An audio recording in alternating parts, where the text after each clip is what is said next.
বাংলাদেশের বাইরে পৃথিবীর বিভিন্ন প্রান্তে যেখান থেকে চ্যানেল আই দেখছেন, আপনাদের সকলকে সাদর আমন্ত্রণ তৃতীয় মাত্রা দেখবার জন্য। প্রিয় দর্শক, সপ্তাহ তিনেক আগেও বাংলাদেশের রাজনীতি ছিল এক ধরনের আতঙ্কের রাজনীতি, যে রাজনীতির মধ্যে মানুষ অস্বস্তির মধ্যে ছিল, এক ধরনের অসহায়ত্বের মধ্যে ছিল। ঢাকা উত্তর, ঢাকা দক্ষিণ এবং চট্টগ্রাম সিটি কর্পোরেশনের নির্বাচনের ঘোষণা সেই জায়গায় বেশ খানিকটা স্বস্তি এনে দিয়েছে। যদিও এই স্বস্তি স্থায়িত্ব পাবে কিনা, নাকি আরো বড় কোনো অস্বস্তির জন্ম দেবে, সেটি নিয়ে অনেকের মধ্যেই প্রশ্ন রয়েছে। আমরা নির্বাচনকে সামনে রেখে প্রার্থীদের মধ্যে, যদিও মেয়র এবং কাউন্সিলর প্রার্থীরা প্রতিদ্বন্দ্বিতা করছেন কাউন্সিলর পদে এবং মেয়র পদে, যেহেতু প্রচুর প্রার্থী কাউন্সিলর পদে সবাইকে ডাকা সম্ভব নয়, সে কারণে তৃতীয় মাত্রায় শুধুমাত্র আমরা মেয়র প্রার্থীদের নিয়ে টেলিভিশন বিতর্কের আয়োজন করেছি। গতকাল ঢাকা উত্তরের প্রার্থীরা অংশ নিয়েছিলেন, আপনারা দেখেছেন, এবং আজকে ঢাকা দক্ষিণে যারা মেয়র প্রার্থী তারা এই বিতর্কে অংশ নিচ্ছেন। দক্ষিণে মোট 20 জন প্রার্থী প্রতিদ্বন্দ্বিতা করছেন। তাদের মধ্যে একজন প্রার্থী আনুষ্ঠানিক ঘোষণা দেননি যে তিনি সরে দাঁড়াচ্ছেন, কোনো ঘোষণা ছাড়াই আসলে তিনি সরে দাঁড়িয়েছেন এবং অন্য আরেকজন প্রার্থীর হয়ে তিনি কাজ করছেন। এই 20 জনের মধ্যে তাদের রাজনৈতিক অভিজ্ঞতা বা ব্যাকগ্রাউন্ড, অতীত এবং নির্বাচনী ক্যাম্পেইনে যে প্রচার অভিযানের যে তৎপরতা, সেটি বিবেচনা করে আমরা 8 জন প্রার্থীকে আমন্ত্রণ জানিয়েছিলাম এই বিতর্কে অংশগ্রহণ করবার জন্য। তার মধ্যে একজনকে আমরা আমন্ত্রণ জানাইনি এ কারণে যে তিনি আদালত কর্তৃক এই প্রচার অভিযানে নিষিদ্ধ, অর্থাৎ তিনি প্রচার অভিযানে অংশ নিতে পারবেন না। 8 জনের মধ্যে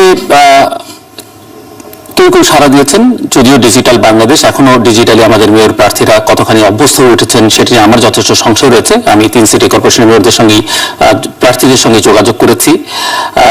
সৌজন্যতা কতটুকু সবার মধ্যে আছে সেটি নিয়ে আমার যথেষ্ট সংশয় রয়েছে।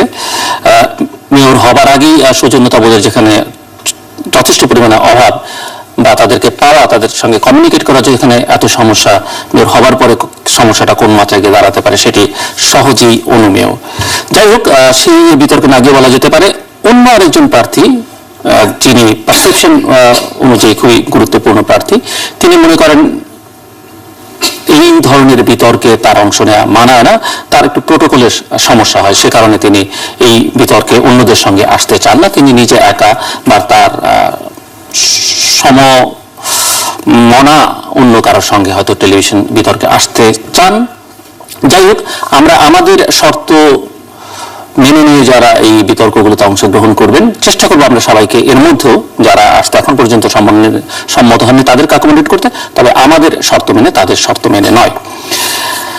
20 জনের মধ্যে আজকে এই বিতর্কে অংশগ্রহণ করবেন ঢাকা দক্ষিণের 5 জন প্রার্থী। তার আগে চলুন ঢাকা দক্ষিণ সম্পর্কে, দক্ষিণ সিটি কর্পোরেশন সম্পর্কে আমরা একটু এই নির্বাচন সম্পর্কে কিছু তথ্য জেনে নিই।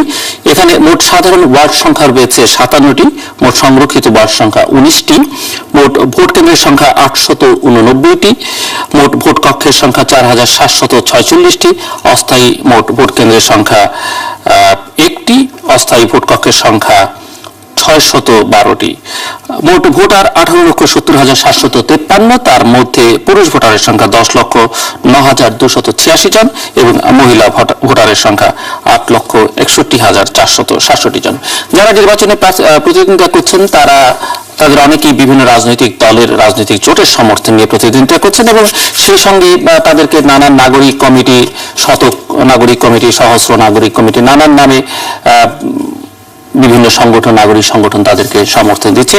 কিন্তু যেহেতু এটি রাজনৈতিক নির্বাচন হলেও নির্দলীয় নির্বাচন, এখানে যারা প্রার্থী রয়েছেন তাদের পরিচয় করবার সময় তাদের রাজনৈতিক পরিচয়টা আমরা এখানে দেব না, শুধু প্রার্থীর নাম এবং যে প্রতীক নিয়ে তিনি প্রতিদ্বন্দ্বিতা করছেন সেটি আমরা এখানে উল্লেখ করব। অন্য পরিচয় এখানে আমরা আর উল্লেখ করছি না। চলুন পরিচিত কারা আছেন আজকের এই বিতর্কে অংশ নেবার জন্য। আমার একেবারেই বসা আছেন মোহাম্মদ শহীদুল ইসলাম, তিনি বাস প্রতীক নিয়ে প্রতিদ্বন্দ্বিতা করছেন ঢাকা দক্ষিণে। টেবিলের একেবারে বা প্রান্তে রয়েছেন মোহাম্মদ সাইফুদ্দিন মিলন, তিনি সোফা প্রতীক নিয়ে প্রতিদ্বন্দ্বিতা করছেন।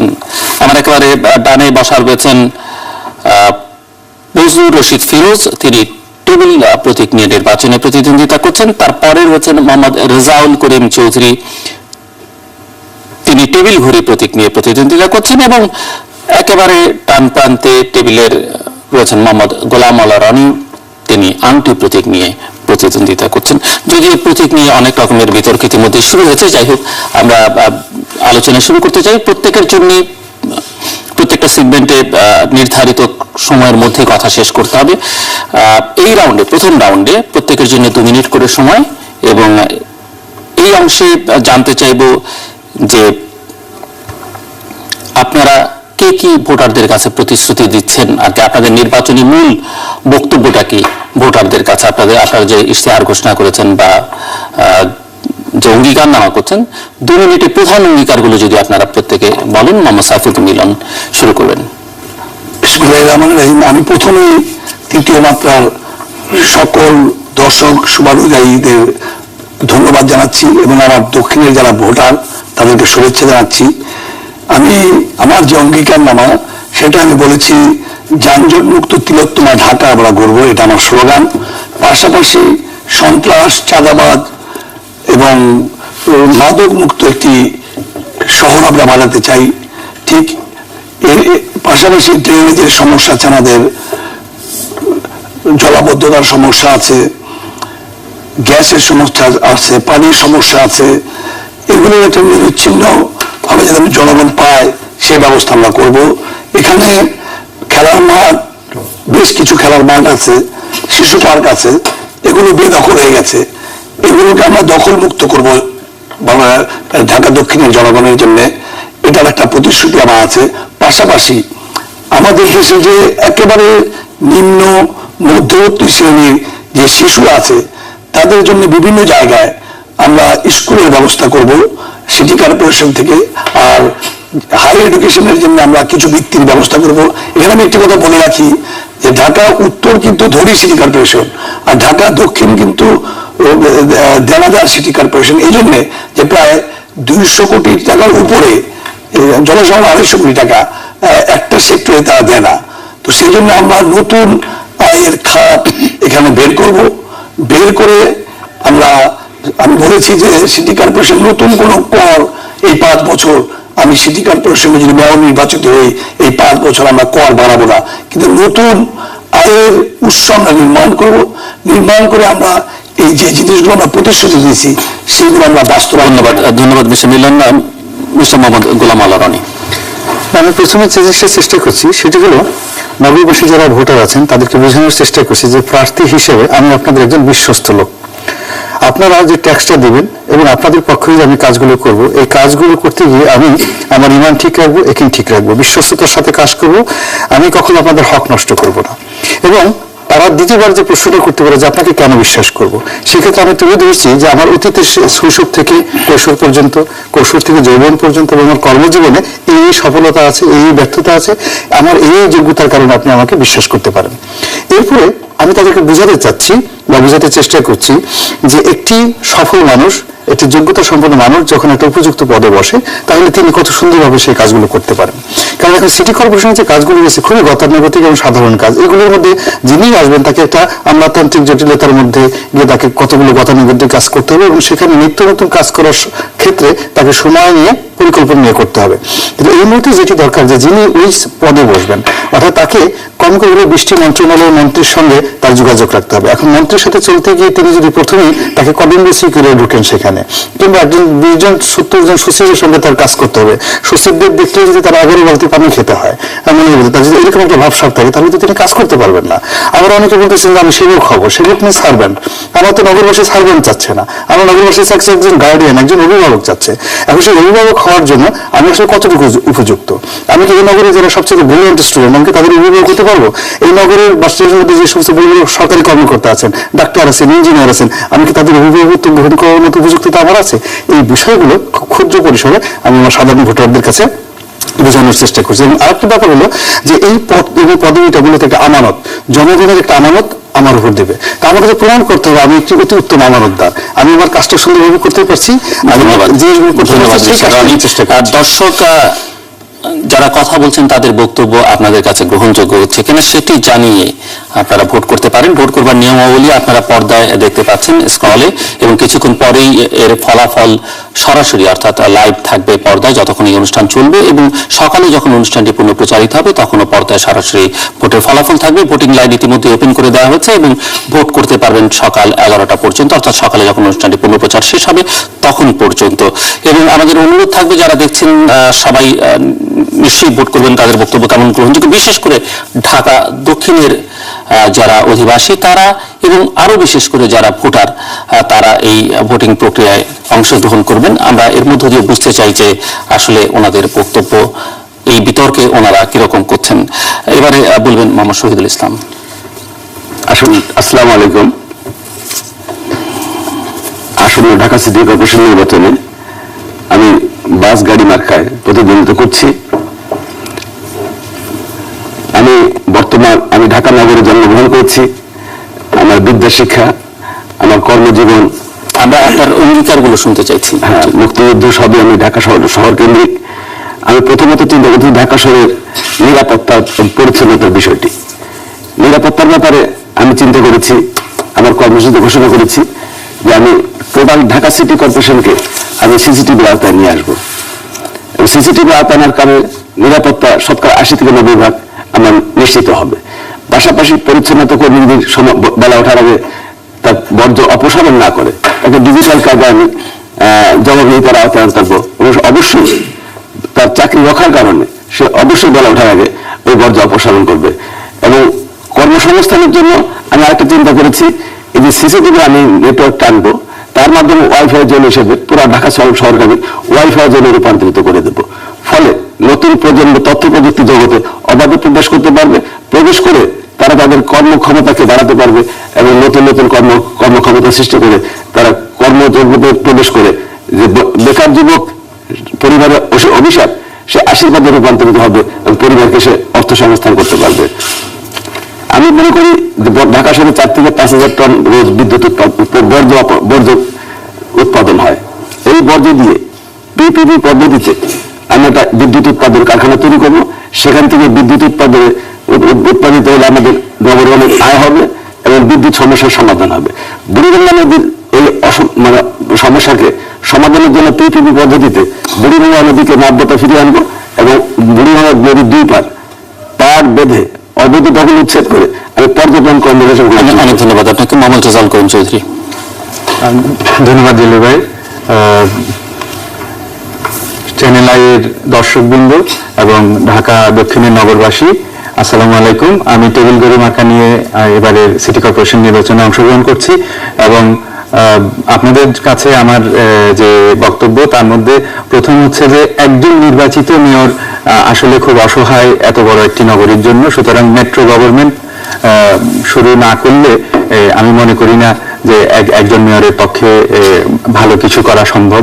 এবং রনি ভাই এর মধ্যে উল্লেখ করেছেন এতগুলো মন্ত্রণালয় রয়েছে, প্রত্যেক মন্ত্রণালয়ের এই নগরের কাজকে নগর প্রশাসনের উপর ন্যস্ত করতে হবে, সিটি গভর্নমেন্ট স্টার্ট করতে হবে। এবং আমি আরেকটি বিষয় উল্লেখ করতে চাই যে অবিভক্ত রাজধানী আমাদের চাই এবং একটি গ্রেটার ঢাকার একজন মেয়রের অধীনে একাধিক ডেপুটি মেয়র নিয়ে একটা ভালো মেট্রো গভর্নমেন্ট হতে পারে। আর ইন ব্রড ক্যাটাগরি আমি বলবো যে আমাদের কিছু নিউ সার্ভিস ইন্ট্রোডিউস করার কথা আমি বলেছি, কিছু সার্ভিস ইমপ্রুভমেন্টের কথা বলেছি, প্রবলেম সলভিং এর কথা বলেছি, রাইটস এর কথা বলেছি, ইকোনমিক কনসেপ্টের কথা বলেছি, ঢাকাকে ওয়াইফাই নগরীতে পরিণত করা এবং আমার ব্যক্তিগত অভিজ্ঞতা এবং জ্ঞানের দক্ষতার মাধ্যমে ঢাকা দক্ষিণকে দক্ষিণ এশিয়ার সিঙ্গাপুরের মতো একটা সফল বাসযোগ্য নগরীতে পরিণত করা এবং বুড়িগঙ্গা শীতলক্ষা সহ সব নদী জলাশয়কে উদ্ধার করে ইকোনমিক জোন, ট্যুরিজম জোনে পরিণত করা, এসব বিষয়ে আমি বলেছি। ইকোনমিক কনসেপ্ট হিসাবে কর্মসংস্থান সৃষ্টি এবং ব্যবসা সম্প্রসারণের জন্য আমি কতগুলো নতুন ধারণার কথা উল্লেখ করেছি, যেমন সোশ্যাল বিজনেস, সামাজিক ব্যবসা সম্প্রসারণ ঘটিয়ে কর্মসংস্থান এবং ব্যবসা সৃষ্টি করা, গ্রিন ইকোনমি অর্থাৎ সবুজ বেষ্টনী এবং বাড়ির লন, ছাদ এগুলোতে নার্সারি। ধন্যবাদ মিস্টার চৌধুরী। বজলুর রশিদ ফিরোজ। ধন্যবাদ এবং তৃতীয় মাত্রার দর্শক শ্রোতাদেরকেও আমি ধন্যবাদ জানাচ্ছি এবং একই সাথে ঢাকা দক্ষিণের ভোটারদেরকে জানাচ্ছি শুভেচ্ছা। দীর্ঘ 13 বছর পর ঢাকা সিটি কর্পোরেশন নির্বাচন অনুষ্ঠিত হতে যাচ্ছে, যদিও একটা বিভক্ত ঢাকা সিটি কর্পোরেশনের নির্বাচন।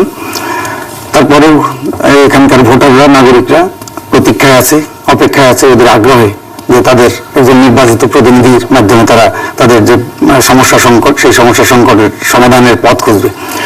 এখানে নানা প্রতিশ্রুতি দিয়েছে, ইস্তেহার ঘোষণা করেছে। আমরাও সেটা প্রতিশ্রুতি না, একটা অঙ্গীকার নামা সেটা ঘোষণা করেছি।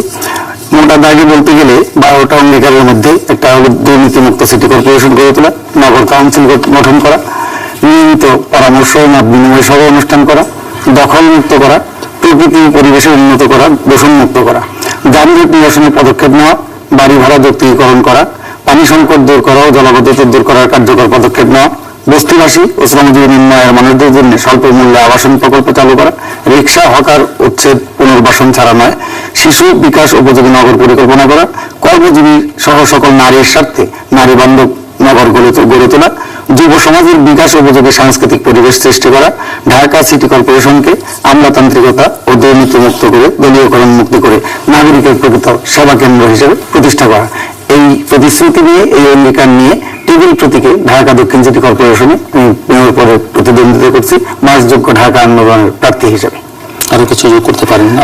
15-20 সেকেন্ড আছে আপনার জন্য। না, বলতে চাই যে এই নির্বাচনকে কেন্দ্র করে ইতিমধ্যেই প্রচার প্রচারণা এগুলো শুরু হয়েছে, প্রার্থীরা বাড়ি বাড়ি যাচ্ছে, নানা ধরনের নতুনত্ব আছে সেই প্রচার কর্মকাণ্ডের মধ্যে। একটা আজকের আগ পর্যন্ত এই সিটি কর্পোরেশন নির্বাচনে একটা পরিবেশ, একটা সৌজন্যমূলক পরিবেশ, শান্তিপূর্ণ পরিবেশ সেটা বজায় ছিল, কিন্তু আজকেই মনে হলো যেন একটা পরিবেশ। ধন্যবাদ। আবার আসবো আপনাদের কাছে, সবার কাছে। এবারে এই রাউন্ডে আপনারা প্রত্যেকে ভোটারদেরকে কনভিন্স করবার চেষ্টা করবেন যে কেন আপনাকে ভোটাররা ভোট দেবে, কি যোগ্যতা আপনাদের আছে, কেন একজন মেয়র হিসাবে তারা আপনাদেরকে নির্বাচিত করবে। শহীদ ইসলাম যদি শুরু করেন। আমি প্রথমত বলতে চাই 2 মিনিট। যে ঢাকা নগরের যে মূল সমস্যাটা, এটা চিহ্নিত করা। আমি মনে করি আমি এটা চিহ্নিত করতে পেরেছি এবং আমার ইস্তেহারে সেটা আমি ঘোষণা করেছি। ঢাকা শহরের এখন সবচেয়ে বড় সমস্যা হচ্ছে বস্তির সমস্যা এবং ফুটপাত দখলের সমস্যা। ঢাকা শহরে আমি যদি নির্বাচিত হতে পারি, কোনো হকারকে, রিক্সাওয়ালাকে বিনা লাইসেন্সে ঢাকা শহরে আর রিক্সা চালাতে দেওয়া হবে না এবং ব্যবসা করতে, হকারি করতে দেওয়া হবে না। হকারি করতে হলে তাকে লাইসেন্স ধরে হতে হবে এবং নির্ধারিত সিটি কর্পোরেশন নির্ধারিত জায়গায় তাকে হকারি করতে হবে। লাইসেন্স ধরে হকারি এবং রিক্সাওয়ালাকে সিটি কর্পোরেশনের যে অব্যবহৃত জায়গা আছে সেখানে সুউচ্চ বিল্ডিং করে 1 রুম 2 রুমের ফ্ল্যাট তৈরি করে ন্যূনতম মূল্যে তাদেরকে আমি ফ্ল্যাট বরাদ্দ করব এবং সমস্ত বস্তিবাসীকে আস্তে আস্তে ক্রমান্বয়ে আমি এই সিটি কর্পোরেশনের জায়গায় আমি পুনর্বাসিত করব। ঢাকা শহরে যদি বস্তি উচ্ছেদ করতে পারি, সন্ত্রাস, চাঁদাবাজি, মাদক এবং অসামাজিক কর্মকাণ্ড থেকে ঢাকাবাসীকে মুক্ত করতে পারবো। পাশাপাশি যানজট সহ অনেক অসামাজিক কর্মকাণ্ড থেকে ঢাকা শহর মুক্ত হবে। স্কুলের ব্যবস্থা যদি আমি করতে পারি, প্রতিটা থানায় সিটি কর্পোরেশন কর্তৃক একটা স্কুল তৈরি করতে পারলে ন্যূনতম খরচে নিম্ন আয়ের সন্তানরা যদি লেখাপড়া করতে পারে, তার জন্য পর্যাপ্ত ব্যবস্থা করব। প্লাস কিন্তু এগুলো তো প্রতিশ্রুতি, আপনাকে কেন ভোট দেবে? আপনি কেন এই কাজগুলো যেগুলো করতে পারেন বলছেন সেগুলোকে আমি দীর্ঘভাবে করতে পারবেন? আপনাকে পুরো আস্থা রাখবে কেন? আমি রাজনীতি করি এবং আমি স্বাধীনতা যুদ্ধে অংশগ্রহণ করেছি।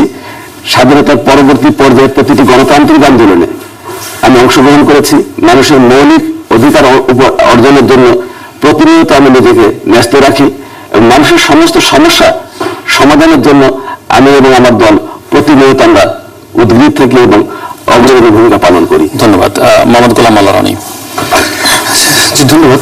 আসলে আমার বোধ এবং বুদ্ধি হওয়ার পর থেকে আমি সবসময় চেষ্টা করে এসেছি নিজেকে একজন ভালো মানুষ হিসেবে গড়ে তোলার জন্য, এবং আমি মনে করি যে কোনো একটি গুরুত্বপূর্ণ দায়িত্বে বসানোর জন্য একটি মানুষের প্রথম ক্যাটাগরি হওয়া উচিত ভালো মানুষ হওয়ার জন্য।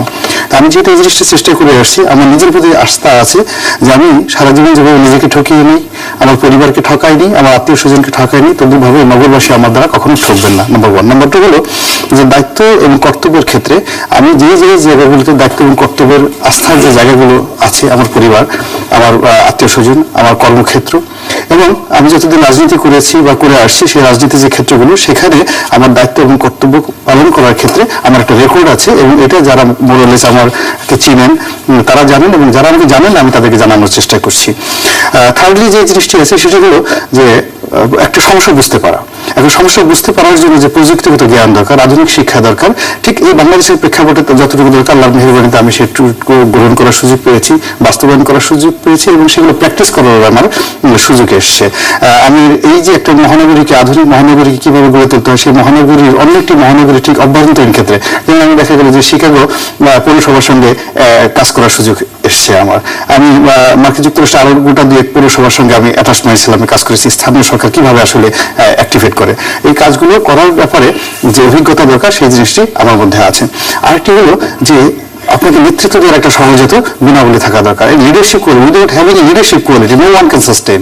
এখন যেহেতু আমি একটা রাজনৈতিক দল করি, রাজনৈতিক দল করতাম, সেই রাজনৈতিক দলের মনোনীত প্রার্থী হিসেবে একটা প্রতিযোগিতামূলক পরিবেশে বাংলাদেশ সর্ববৃহৎ দলের একেবারে সংসদীয় গণতন্ত্রের সর্বোচ্চ সংসদ সদস্য নির্বাচিত হয়েছি, 5 বছর চালিয়ে এসেছি, আমার সেই অভিজ্ঞতাটা আছে। তারপরে যেটা দরকার সেগুলো আপনার প্রশাসনিক ক্ষমতা দরকার। আমি যোগাযোগ মন্ত্রণালয়ের সংক্রান্ত সংসদীয় কমিটির সদস্য হিসেবে সবচেয়ে বড় একটি মন্ত্রণালয় চালিয়ে এসেছি 5টা বছর। দৃঢ়ভাবে আস্থাবাদী, আমি ভালো কাজ করতে পেরেছি। কেন ভোটার আপনাকে ভোট দিবে? ভোটাররা ভোট দেবে কেন? আমি মনে করি যে ছাত্র জীবন থেকেই আমি ছাত্র জনতার যে ন্যায়সঙ্গত অধিকার প্রতিষ্ঠার আন্দোলন, সকল প্রকার অন্যায় জুলুম এর বিরুদ্ধে নির্দিষ্টভাবে সংগ্রাম করে আসছি। সারা দেশের জনগণ তথা ঢাকা নগরের বিভিন্ন নাগরিক সমস্যা, যেমন জলাবদ্ধতা নিরসন, পুনর্বাসন ছাড়া বস্তি হকার উচ্ছেদ বন্ধ, মশা মাছির উপদ্রব বন্ধ, ওসমানী উদ্যান রক্ষা আন্দোলন, গ্যাস বিদ্যুৎ পানি সংকট নিরসন, মূল্য বৃদ্ধির উৎস নাগরিক অধিকার প্রতিষ্ঠায় আন্দোলন করে চলেছি। এবং শ্রমজীবী মেহনতি মানুষের ন্যায়সঙ্গত দাবিতে আন্দোলন করতে গিয়ে বিভিন্ন সময় মিথ্যা মামলা এবং কারা নির্যাতন ভোগ করেছি। জনগণের পক্ষের পরীক্ষিত সৈনিক হিসেবে আমি আগামী সিটি নির্বাচনে বিবেকবান সম্মানিত নাগরিকদের সমর্থন এবং প্রত্যাশা পাবো, সমর্থন পাবো, এটা আমি প্রত্যাশা করি। মোহাম্মদ সাফিউদ্দিন মিলন, কেন ঢাকা দক্ষিণের ভোটাররা আপনাকে ভোট দেবে? প্রথমত হচ্ছে যে আমি ঢাকা দক্ষিণবাসীর কাছে কোনো অপরিচিত মানুষ নই। দীর্ঘ 32 বছর আগে একটি সচ্ছল পরিবার থেকে আমি রাজনীতির মঞ্চে এসেছিলাম মানুষের সেবা এবং মানব কল্যাণের জন্য। এটা দৃশ্যমান। আর ঢাকা দক্ষিণের সকল স্তরের মানুষ আমাকে একজন সৎ মানুষ হিসেবে দেখেছে, একজন দানশীল ব্যক্তি হিসেবে দেখেছে। আমি কখনো বন্যা দুর্গত মানুষের জন্য তাদের জন্য আহার নিয়ে গিয়েছি, খাবার নিয়ে গিয়েছি, কাপড় চোপড় নিয়ে গিয়েছি। ঠিক পাশাপাশি শীতের সময় আমি কম্বল নিয়ে গিয়েছি, চিকিৎসার জন্য চিকিৎসা ক্যাম্প বিভিন্ন জায়গায় করেছি, ফলের সময় ফলের সিজনে ফল দেই। এগুলো কিন্তু দৃশ্যমান এবং মানুষের কাছে আমার পরিচিতি সবচেয়ে বড় যেটা, আমি রাজনীতির ঊর্ধ্বে একজন মানুষ। আমার একটি দলীয় পরিচয় থাকলেও আমি আমার কোনো শত্রু নাই। আমার 32 বছরের রাজনীতির জীবনে কোনো মামলা হয়নি। আমি যেখানেই যাই, সেটা মুসলিম ভোট হোক, গতকালকে আমি হিন্দু এলাকায় গণসংযোগ করেছি, সেখানে হিন্দুরা রাস্তায় বেরিয়ে এসে বলেছে এতদিন পর আমরা আপনাকে পেয়েছি, আপনাকে চেনে জানি, আপনি সৎ যোগ্য মানুষ। এবং আমি দেখেছি বিভিন্ন জায়গায় মাদ্রাসা থেকে শুরু করে বাজার থেকে শুরু করে রাস্তার দোকানদারও বেরিয়ে আসে ফুলের মালা নিয়ে। কালকে আমাকে অনেকে ফুল দিয়েছে, আগেও কয়েকবার দিয়েছে। তো এই যে মানুষের উচ্ছ্বাস, এই উচ্ছ্বাসে আমি মনে করি মানুষ যেহেতু আমাকে চেনে সৎ মানুষ হিসেবে, মানুষ প্রস্তুত।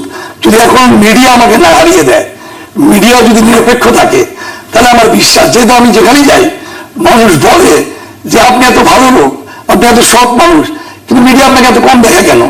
তা আমার কাছে মনে হয় মানুষ আমাকে পাস করাতে চায়। ধন্যবাদ মিস্টার মিলন। মোহাম্মদ রেজাউল করিম চৌধুরী। ধন্যবাদ জলি ভাই।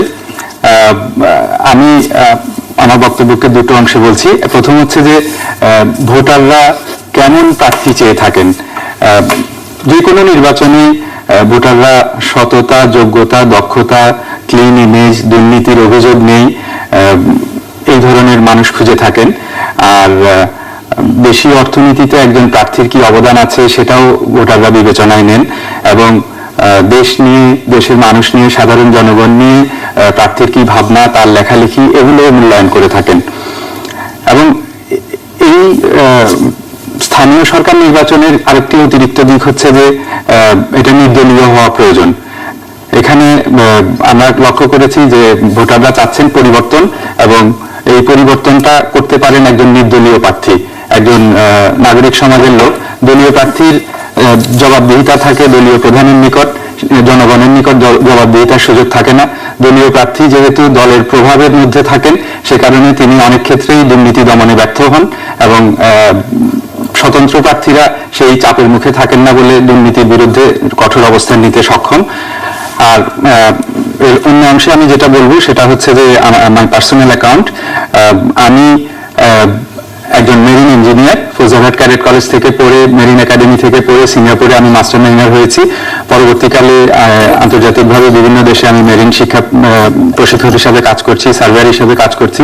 পাশাপাশি আমি ঢাকা বিশ্ববিদ্যালয় থেকে MBA করেছি, জাতীয় বিশ্ববিদ্যালয় থেকে LLB করে আমি একজন বার কাউন্সিল, ঢাকা বার কাউন্সিলের মেম্বার, বার অ্যাসোসিয়েশনের। আমি সিঙ্গাপুরে আরবিট্রেশন করেছি, ইন্টারন্যাশনাল আরবিট্রেটার্সের আমি মেম্বার, এবং আমেরিকার একটি বিশ্ববিদ্যালয় থেকে আমি গভর্নমেন্ট অ্যান্ড পলিটিক্সের উপর ডক্টরাল ডিগ্রি করেছি, আমার PhD গবেষণা। আমি পাশাপাশি ধন্যবাদ সুশাসন, মানবাধিকার চৌধুরী। এই রাউন্ডে আপনাদের প্রত্যেকের জন্য আবারও 2 মিনিট করে সময়, এবং এই 2 মিনিট আপনারা ব্যয় করবেন আপনাদের প্রতিদ্বন্দ্বী প্রার্থী যারা এখানে আছে এবং যারা নেই, তাদের চেয়ে আপনাকে, মানে তাদেরকে তো ভোটাররা বিবেচনায় নেবে, তাদেরকে ভোট না দিয়ে আপনাকে কেন দেবে? সাইফুদ্দিন মিলন, আবার শুরু করবেন। অন্য প্রার্থীদের ভোট না দিয়ে এখানে যারা আছেন এবং যারা নেই, তাদের না দিয়ে আপনাকে কেন দেবে?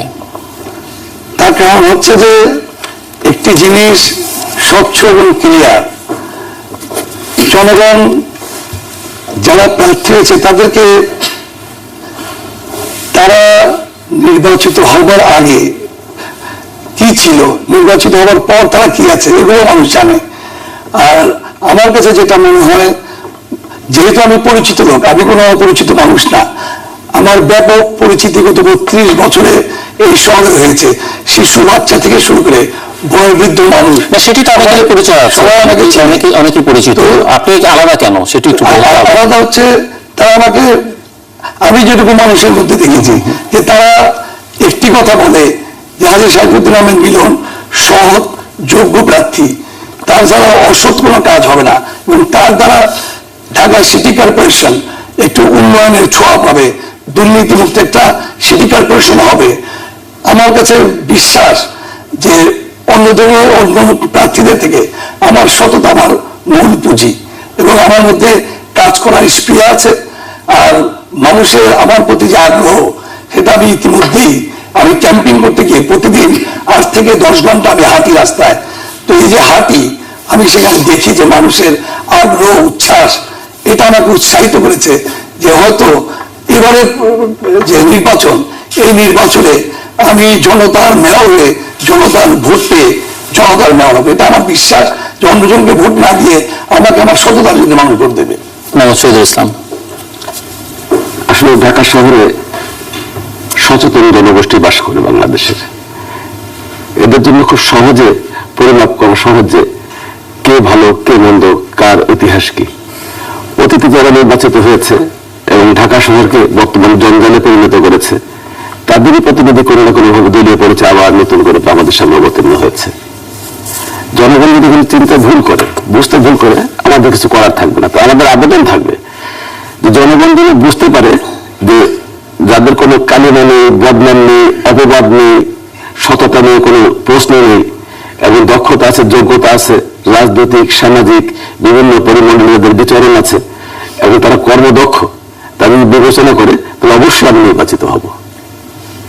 যদি দলীয় বিবেচনার বাইরে আসে, শুধুমাত্র দলীয় বিবেচনা আবার সিটি কর্পোরেশন যদি আবার অতীতের অন্ধকারে নিপতিত করতে না চায় এই সচেতন ভোটাররা, অবশ্যই আমি নির্বাচিত হব। মোহাম্মদ গোলাম আল্লাহ রানী, আমি এখানে সরকারি দলীয় যিনি প্রার্থী তাকে প্রথমে কগনিজেন্সে নিচ্ছি, এবং প্রধান যে বিরোধী দল বিএনপি প্রার্থী তাকেও কগনিজেন্সে নিচ্ছি। বিএনপি যে প্রার্থী, তিনি একাধিকবার এই রাজনীতির সঙ্গে প্রথম কমিশনার ছিলেন, তারপর মেয়র হয়েছিলেন, এরপর মন্ত্রী হয়েছিলেন। তার কর্মকাণ্ড সম্পর্কে ঢাকাবাসী অনেক জানেন। ফলে তার ব্যাপারে ঢাকাবাসী সময়ের মতো সিদ্ধান্ত কি নেবেন, এটা ঢাকাবাসীর ব্যাপার, কারণ আমি ভোটারদেরকে ডিকটেট করতে পারবো না। নাম্বার 1, সরকারি যে প্রার্থী আছেন তিনি নবীন, বয়সে নবীন, তিনি কখনো রাজনীতি করেননি। আওয়ামী রাজনীতির সঙ্গে মূলত তার সম্পৃক্ততা তার পিতার কল্যাণে, এবং জননেত্রী শেখ হাসিনা তাকে যে মনোনয়ন দিয়েছেন তাও তার পিতার কল্যাণে। এখন পিতার কল্যাণে একজন যুবক, এবং সেই যুবক আমি দেখলাম যে তিনি প্রায় 106 কোটি টাকার একটা বাড়ি বিক্রি করে তার লোন শোধ করেছেন। তা আমি যতটুকু জানি সেই এগ্রিকালচারাল মেশিনারিজ ইম্পোর্ট করতো, তো সামাও সেই ব্যবসাটাতে সে ভালো করতে পারেনি, অনেক টাকা লস ঠস দিয়ে সে 106 কোটি টাকা ঋণগ্রস্ত হয়ে গেছে। পরে তার বাবার একটা বাড়ি, পৈতৃক বাড়ি বিক্রি করে তাকে টাকা দিচ্ছে। আমি যে ভোটার হিসেবে, আমি ধরুন নিজে প্রার্থী নয়, ভোটার হিসেবে প্রশ্ন হলো যে যার একটা পৈতৃক বাড়ি রক্ষা করতে পারেনি, 106 কোটি টাকা তার একটা ব্যবসাতে তার লস দিতে হয়েছে, তার আরো না জানি কত লস হয়েছে, তাহলে এত বড় একটা সিটি কর্পোরেশন চালাতে গিয়ে সে যে কস্ট ম্যানেজমেন্টে কিভাবে চালাবেন আমার মাথায় ঢুকে না। তো সেই দিক থেকে যদি এখানে সাইদ খোকন সাহেব থেকে শুরু করে আমাদের এখানে সবারই বায়োডাটা, আমাদের ইস্তেহার, আমাদের সমস্ত কিছু জনগণের কাছে উপস্থাপিত করা আছে, তো সেক্ষেত্রে আমারটাও জনগণ দেখে নিতে পারেন। দেখতে গিয়ে আমার একটা শুধু একটি বক্তব্য হলো যে আমি যদি আমার ছাত্রত্ব তারা দেখে, আমি সেখানে একটা উল্লেখযোগ্য ফলাফল আছে। যদি আপনার পরিবার আমার ছেলে সন্তানকে দেখে, আমার প্রত্যেকটা ছেলে মেয়ে ভালো ছাত্র, ভালো স্কুলে পড়েছে, ভালো কলেজে পড়েছে, ভালো ইউনিভার্সিটি পড়েছে। যদি আপনি দেখেন আমার ব্যবসা বাণিজ্য করছি, আল্লাহর মেহরবানিতে আমি খুব সুস্থ আছি, সবল আছি, আমার কোনো ঋণ নেই, আমার কোনো অস্বচ্ছলতা নেই। আপনি যদি আমার কর্মজীবন অন্যান্য ক্ষেত্র আছে, সেই কর্মজীবনে যদি কর্মের উপর কেউ ডিপেন্ড করতে চায় সেটি আরেকটা ব্যাপার হলো যে নত যেন না হয়ে জনগণের পক্ষে কথা বলার জন্য যে মোরাল, নৈতিক ক্যারেজ দরকার, সাহস দরকার, শক্তি দরকার, এবং শুধু শক্তি দেখালে হবে না, সেই শক্তি মত্তা নিয়ে টিকে থাকার ক্ষেত্রে আমার যেহেতু একটা কিছু উদাহরণ আছে, সেক্ষেত্রে জনগণ ইচ্ছা করলো আমার প্রতি ডিপেন্ড চৌধুরী। ধন্যবাদ জলি ভাই। আমি শুরুতে এর আগে রাউন্ডে উল্লেখ করেছি যে ভোটাররা কি চাইবেন, যে দেশ এবং দেশের মানুষ নিয়ে ভাবনা। আমার কিছু লেখালেখি আছে। আমার প্রথম কবিতার বই হচ্ছে অন্তরে বাংলাদেশ, এবং এরপরেও আমার কিছু অন্যান্য বই আছে। এগুলো যারা পড়বেন তারা জানবেন আমি দেশকে নিয়ে, দেশের মানুষকে নিয়ে কিভাবে ভাবছি। আমার কিছু প্রকাশনা আছে। আমি একটা অনলাইন নিউজ পোর্টাল রান করি আমাদের সংবাদ নামে। আমি বাংলাদেশ অনলাইন মিডিয়া অ্যাসোসিয়েশনের একজন সিনিয়র সভাপতি। আমি সুশাসন নিয়ে কাজ করি, গুড গভর্নেন্স ফোরামের আমি জয়েন্ট কনভেনার। আমি মানবাধিকার নিয়ে কাজ করি, বাংলাদেশ মানবাধিকার বাস্তবায়ন সংস্থার ঢাকা মহানগরীর আমি এক্সিকিউটিভ প্রেসিডেন্ট। এবং আমাদের একটি সংগঠন আছে বাংলাদেশ স্টাডি সার্কেল, সেখানে আমরা বিদগ্ধ জনদের নিয়ে বাংলাদেশ নিয়ে চিন্তা ভাবনা করি।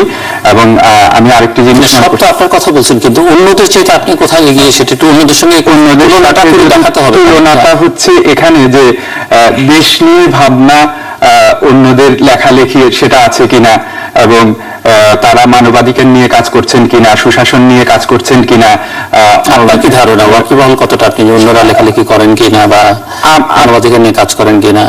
আমি যতটুকু জানি যে সরাসরি মানবাধিকারের কাজ খুব বেশি প্রার্থী করেন না। সুশাসন আন্দোলনের সাথে খুব বেশি প্রার্থীর যোগাযোগ নেই। ব্যক্তিগতভাবে কারো বক্তব্য থাকতে পারে। অনলাইন মিডিয়া বা কার্যকর গণমাধ্যমের জন্য যেই আন্দোলন, সেসবের সাথে কেউ কেউ হয়তো আছেন। এর বাইরে আমি মনে করি যে দেশীয় অর্থনীতিতে অবদান, যেমন আমি যখন ক্যাপ্টেন হলাম তখন আমি যদি নিজে জাহাজে চাকরি করতাম, প্রতি মাসে আমি $10-15,000 ইনকাম করতে পারতাম, কিন্তু আমি সেটা ছেড়ে বাংলাদেশে এসে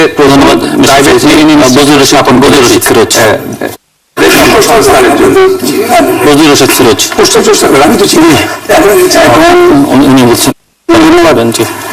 এখানে অন্যান্য প্রার্থীদের কথা যেটা বলা হয়েছে সেটা তো বিচার করবে ভোটাররা। আপনি কেন আপনি জাস্টিফাই ভোটারদের কাছে আমার প্রশ্ন যে ভোটাররা কেমন প্রার্থী বেছে নেবেন, কেমন মেয়র তারা দেখতে চান, সেই হিসেবে ভোটারদের কাছে আমার প্রশ্ন, যারা দুর্নীতি করে, লুটপাট করে, কোটি কোটি টাকার মালিক হয়, ক্ষমতা সম্মানের আশায়, আপনি প্রতিদিনই প্রার্থীরা কি এগুলোর সঙ্গে যুক্ত বলে মনে করেন? আপনি দুর্নীতি, লুটপাট, অনেকের নামে মামলা আছে, দুর্নীতির মামলা, দুদকের মামলা তো ধরেন আপনার নামে, তার মানে আপনি তো অভিযুক্ত। অভিযুক্ত দোষী সাব্যস্ত হয় নাই, অভিযুক্ত অনেকেই আছে। তারপরে ঋণ খেলাপি, বিল খেলাপি এরকম আছে, কালো টাকার মালিক, এগুলো প্রশ্ন সাপেক্ষ বিষয় আছে। যারা জনজীবনের দুর্দশার জন্য দায়ী, যারা নাগরিক অধিকারকে ব্যবসার পণ্য বানায়, যাদের রাজনীতি করে, রাজনৈতিক পরিকল্পনায় যাদের জনগণের দুর্দশা বাড়ে, যারা নদী খাল দখল, দূষণ, রাস্তা ফুটপাত দখল করে, যারা খাস জমি দখল করে শ্রমজীবীদের শোষণ করে, তারপর দান্ডের সাজে, যারা শিক্ষা চিকিৎসা নিয়ে ব্যবসা করে, তারপর ছাত্রবৃত্তি দিয়ে শিক্ষানুরাগী হয়, যারা তথাকথিত আধুনিকতার নামে ছাত্র যুব সমাজকে উশৃঙ্খল বানায়, টাকা দিয়ে ভোট কিনে, তাদের পক্ষে ভোটাররা তাদের পক্ষ নেবেন, তাদেরকে সমর্থন করবেন, তাদেরকে ভোট দেবেন, নাকি যারা এই দখল, দূষণ, দুর্নীতি, কালো টাকা এগুলোর বিরুদ্ধে আন্দোলন করে, লড়াই করে, জনগণের যে সমস্যার সংকট সেগুলো নিয়ে প্রতিনিয়ত জনগণের পাশে থেকে লড়াই করে? সেই বিবেচনায় আমি মনে করি যে আমি মানে সাধ্য অনুযায়ী সীমিত ক্ষমতার মধ্যে জনগণের যে কোনো ন্যায়সঙ্গত আন্দোলন, অধিকার প্রতিষ্ঠার যে সংগ্রাম, সেই সংগ্রাম এই রাউন্ডে প্রত্যেকের জন্য 1 মিনিট সময়, এবং প্রত্যেকে আপনারা প্রত্যেকের কথা শুনলেন। এখানে কথা শুনে বা এই কদিনের নির্বাচনী প্রচার অভিযান দেখে বা ওনাদের ব্যাকগ্রাউন্ড জেনে পরস্পরকে প্রশ্ন করতে পারেন আর কি। প্রত্যেকেই করতে পারেন যে কাউকে কাকে করবেন, সবাই নোট রাখবেন, পরে আনসার করবেন। আমরা সাইফুদ্দিন আহমেদ না, সবাইকে না, আপনি স্পেসিফিক করবেন, একাধিক জনকেও করতে পারেন, নাম বলবেন, কাকে কোন প্রশ্নটা করছেন। 1 মিনিট সময় রেজাউল করিম। এটার মধ্যে আপনি প্রশ্ন, আপনি ওনাকে করছেন, আপনি নোট রাখবেন, পরে আনসার দেবেন। আমার ওনার কাছে প্রশ্ন, সেটা হচ্ছে যে জনগণ ভোট দেবে, কেন আপনাকে ভোট দেবে? আপনি অনেকগুলো বায়োডাটা আপনি বলছেন, আমার কাছে খুব ভালো লেগেছে। আমার কাছে মনে হয় যে আমার ভোটটা আমি আপনাকে দিই, কিন্তু আমার তো আপনাকে চিনতে হবে। আমি একজন মেয়র ক্যান্ডিডেট, আমি আপনাকে চিনি না, এখানে এসে আমি জানলাম যে আপনি মেয়র ক্যান্ডিডেট। আপনার না কোনো পোস্টার আছে, না কোনো প্রোপাগান্ডা আছে। তাহলে যাই একজন ভালো ক্যান্ডিডেটকে আপনি এত গুণান্বিত, আপনাকে তো মানুষ জানেই না, চিনেই না। আমি একজন ক্যান্ডিডেট, আমি আপনাকে চিনি না, তাহলে আপনি কেমন মেয়র ক্যান্ডিডেট? প্রশ্ন আর আরো সময় আছে আপনার কাছে, আর কাউকে কোনো প্রশ্ন করতে চান? আর কাউকে কোনো প্রশ্ন করতে চান? আমি ওনাকে এই প্রশ্নটা রনি ভাইকে আমার একটা প্রশ্ন আমি আগে করেছি ব্যক্তিগতভাবে সংক্ষেপে। রনি ভাই একজন ভালো ক্যান্ডিডেট, কিন্তু উনি রাস্তায় ক্যাম্পিং করছে না। আমি ওনাকে অনুরোধ করেছি যে আপনি আমার বাসায়। প্রশ্নটা কি? প্রশ্ন হচ্ছে যে উনি কেন রাস্তায় নামতেছেন না। ওকে, ফাইন, থ্যাংক ইউ। রনি উত্তর দেবেন, পরে উত্তর দেবেন আপনারা। আপনি কার উদ্দেশ্যে কোনো প্রশ্ন স্পেসিফিক? না, আমার কোনো স্পেসিফিক প্রশ্ন তাও করতে পারেন আপনি, স্পেসিফিক আপনি করতে চান না, তাহলে তো কথা বলে লাভ নেই, কথা বাড়িয়েও লাভ নেই। মোহাম্মদ রেজাউল করিম চৌধুরী, কোনো প্রশ্ন করতে চান? ধন্যবাদ। আমি মিলন ভাইকে প্রশ্ন করছি যে আপনারা তো না, পরে দেবে, আপনি উল্লেখ করেছেন যে 32 বছর ধরে আপনি রাজনীতি করছেন। আপনারা তো দীর্ঘ সময় ধরে দেশকে সেবা দিলেন, এবার নতুন প্রজন্মের জন্য আপনারা কেন রাস্তাটা ছেড়ে দেবেন না? এটাই হচ্ছে আমার প্রশ্ন। বদরুল রশিদ ফিরোজ, পরিবর্তনের জন্য।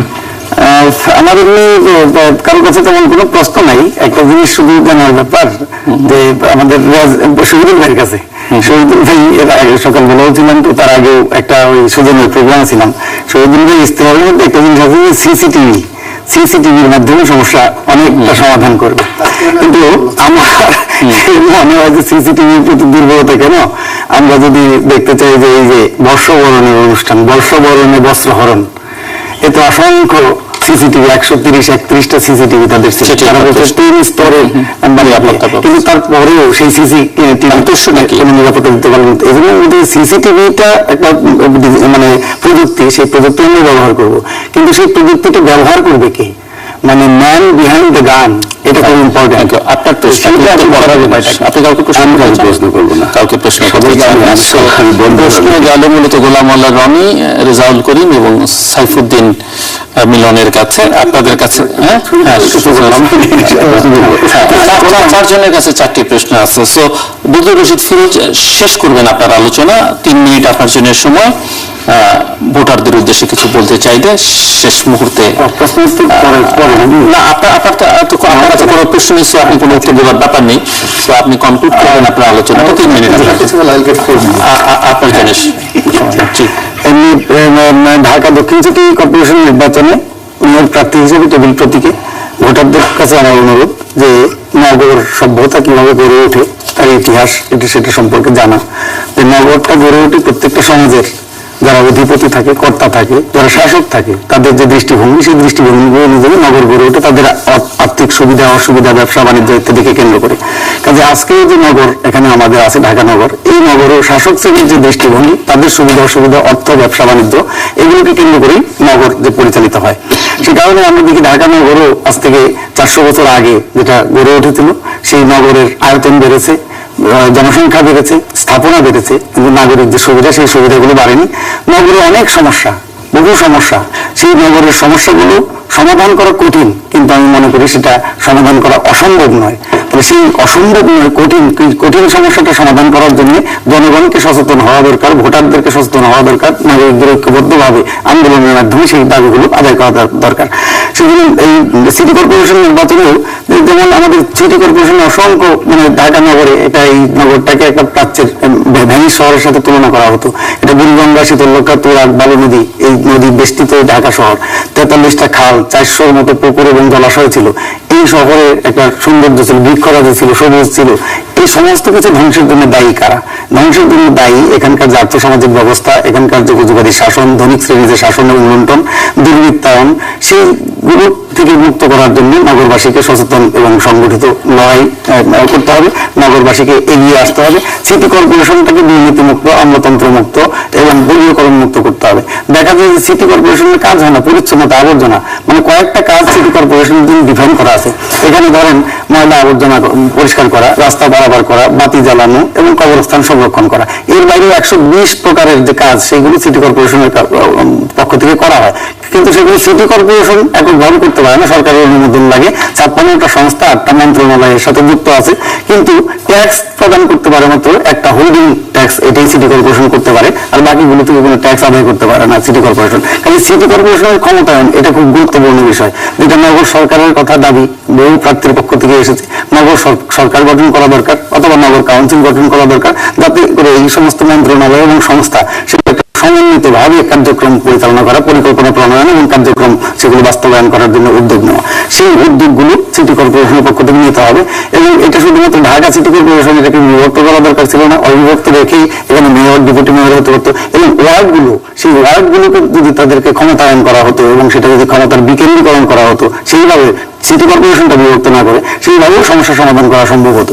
এখানে নারী শিশু নিরাপত্তা হীনতা আছে, শিশুর বিকাশ উপযোগী এখানে পরিবেশ নাই। অনেক ধন্যবাদ মোহাম্মদ শহীদুল ইসলাম। মোহাম্মদ শহীদুল ইসলাম, আপনার প্রশ্ন উত্তর এবং শেষ করবেন আলোচনা। আমি উত্তরে যেটা বলছি, টোটাল ঢাকা সিটি কর্পোরেশনটা আমি সিসিটিভির আওতায় নিয়ে আসবো কেন?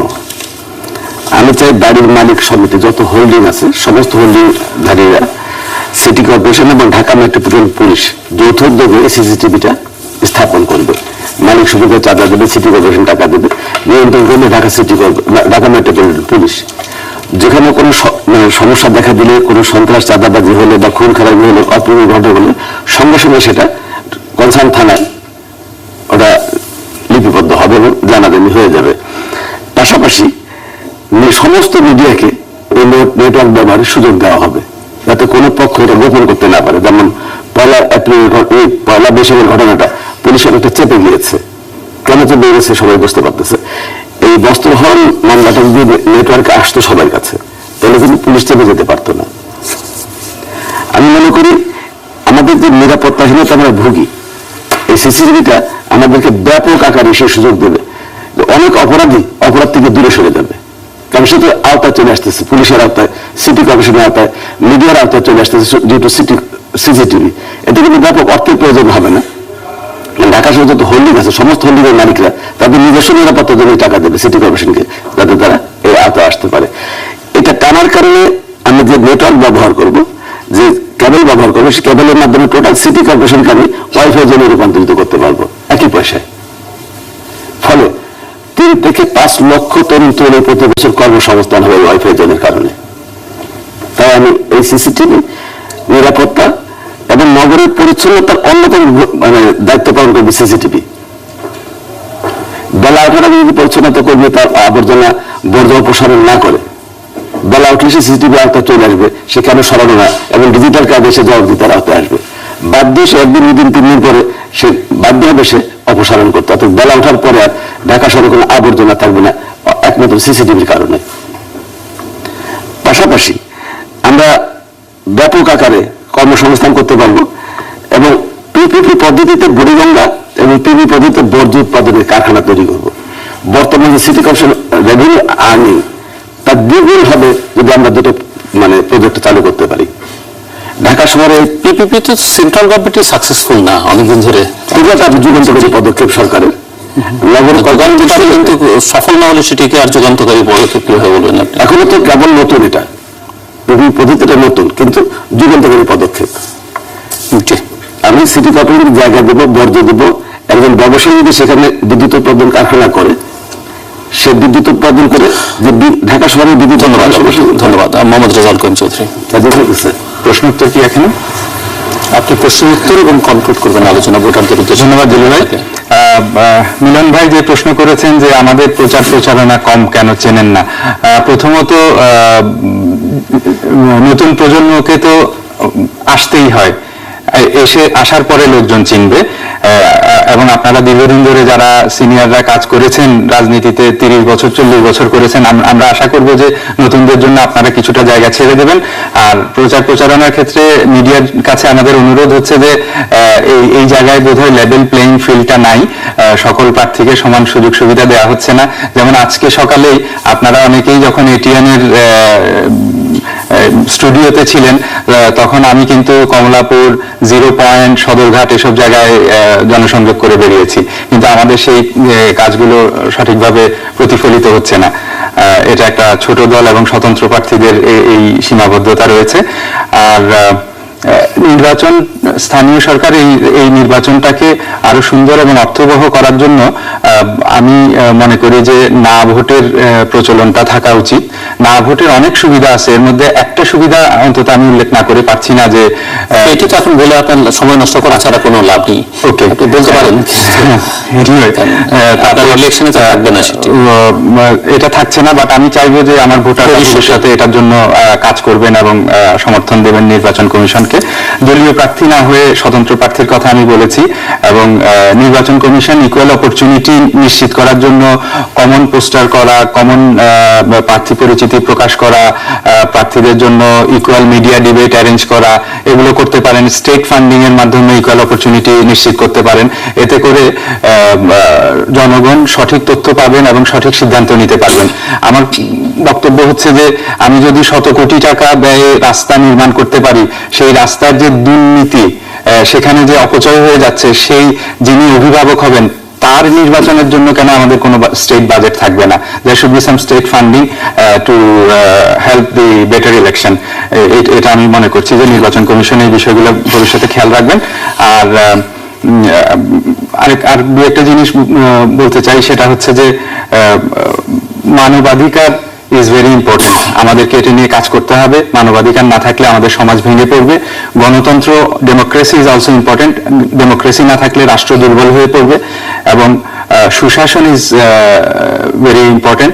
যে সুশাসন যদি না থাকে তাহলে কখনো সাস্টেইনেবল ডেভেলপমেন্ট আমরা অ্যাচিভ করতে পারবো না, এবং কার্যকর গণমাধ্যম না থাকলে এর কোনোটি অর্জন করা সম্ভব না। সুতরাং এগুলো নিয়ে আমাদেরকে ভাবতে হবে এবং দীর্ঘমেয়াদী সুন্দর সুষ্ঠু নগর গড়ার জন্য সবাইকে এসব দিয়ে আসতে হবে। ভোটারের কাছে অ্যাপিল করবো, কেন ভোট দেবে? আমার প্রশ্ন বোধ আপনার কাছে একটা ছিল। প্রশ্ন পারলে দেবো না, হয়তো আমি আমার সামনে আমার অ্যাপিল করি। আর পরিবর্তনের জন্য নতুন প্রজন্মের দিকে ভোটাররা নজর রাখবেন। আমার যে জনগণের কাছে অ্যাপিল, যেহেতু সামনে নির্বাচন এবং আমি একজন প্রার্থী, আমার জনগণের কাছে অ্যাপিল হচ্ছে যে এটি নির্বাচন না, এটি এমন একটি নির্বাচন, এদেশের সব মানুষের রাজনীতি থাকবে কি থাকবে না সেটা সবচেয়ে বড় প্রশ্ন। আজকের সমাজ ব্যবস্থায় একটি পরিবারের স্বামী স্ত্রী উভয়ের চাকরি করার পরও সে পরিবারের ভরণ পোষণের ব্যবস্থা হয় না। সেখানে সে তার সন্তানের লেখাপড়ার ব্যয়ভার কিভাবে বহন করবে? পাশাপাশি গ্যাস, পানি, বিদ্যুতের বিল প্রতিনিয়ত বাড়ছে, ট্যাক্স খাজনা বাড়ছে। তো এগুলো বিল তারা কোথা থেকে দেবে? একবার চিন্তা করে দেখেন, হোসেন মোহাম্মদ এরশাদ যখন ক্ষমতায় ছিল তখন ওনার সময় এদেশে মসজিদ, মাদ্রাসা, মন্দির, প্যাগোডায় কোনো ধরনের ভিড় ছিল না। তো আজকে এগুলো বিল আবার বলবৎ হয়েছে। বহু মসজিদ, মাদ্রাসা, মন্দির, প্যাগোডা এই ঋণে জর্জরিত হয়ে গেছে। তো যদি এই অবস্থা যে সৃষ্টি হয়েছে, এটা শুধুমাত্র অসৎ দুর্নীতিবাজরা দীর্ঘ 24 বছর ক্ষমতায় বলেই ওই মন্দিরে আবার গ্যাস বিল, পানির বিল বলবৎ করা হয়েছে। যদি হোসেন মোহাম্মদ এরশাদ ক্ষমতায় থাকতো, আমার বিশ্বাস জনগণকেও আজকে বিদ্যুৎ বিল, পানির বিল, গ্যাস বিল দিতে হতো না। আমার কাছে সময় থাকলে আমি এটা এখানে প্রুভ করে দিয়ে যেতাম যে কেন জনগণকে এই বিলগুলো দিতে হতো না। তো আমি জনগণের কাছে আমার অ্যাপিল থাকবে, আপনারা দল থেকে বেরিয়ে আসেন, দলের মোহ থেকে বেরিয়ে আসেন, বেরিয়ে আসে আপনি আপনার বিবেককে প্রশ্ন করেন, বিবেককে প্রশ্ন করে যাকে আপনি সৎ ভাববেন, যাকে যোগ্য মনে করবেন তাকে আপনি ভোট দেন। অন্তর্পক্ষে দেশে এই মুহূর্তে সৎ নেতৃত্ব প্রয়োজন, আর আপনার ভোট আপনি নষ্ট করবেন না। একজন ভালো মানুষের বাক্সে আপনি ভোট দেন, যাতে করে আমাদের এই দেশ সৎ মানুষরা রাজনীতিতে আসতে উৎসাহ বোধ করে। আপনি আপনার ভোট একজন খারাপ মানুষের, জেনে শুনে একজন খারাপ মানুষের বাক্সে দিয়ে আপনি ভোটটা নষ্ট করবেন না। আমি অনেক প্রার্থী সম্বন্ধে বলতে পারতাম, রনি ভাই বলেছে, এটা আপনারা অনেকেই শুনেছেন। তো ব্যাপার হচ্ছে যে আপনি এমন লোকের বাক্সে ভোট দেবেন না যে লোকটা দেনাদার, তাকে ভোট দিলে আপনার সিটি কর্পোরেশন বিক্রি করে খাবে। আর আপনি যদি মামলায় জর্জরিত কোনো মানুষ